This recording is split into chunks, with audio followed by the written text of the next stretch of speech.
తెలంగాణలో హరితహారం కార్యక్రమాన్ని వన మహోత్సవం పేరిట ఇటీవల కొత్త పేరును తెలంగాణ రాష్ట్ర ప్రభుత్వం ప్రతిపాదించడం జరిగింది.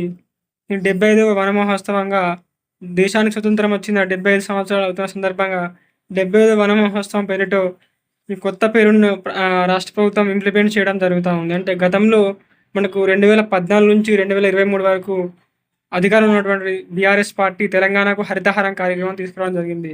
ఇందులో మళ్ళీ కొత్త ప్రభుత్వం వచ్చిన తర్వాత దీన్ని ఇప్పుడు తెలంగాణ వన మహోత్సవం పేరిట దీన్ని ఇంప్లిమెంట్ చేస్తూ ఉన్నారు. అంటే ఈ పథకంలో భాగంగా లోగోను కూడా మార్చడం జరిగింది. కొత్త లోగోను తీసుకురావడం జరిగింది. అలాగే ఈ పథకంలో భాగంగా రాష్ట్రంలో ప్రతి ఏటా 20 కోట్ల మొక్కలను నాటాలని రాష్ట్ర ప్రభుత్వం నిర్ణయించింది.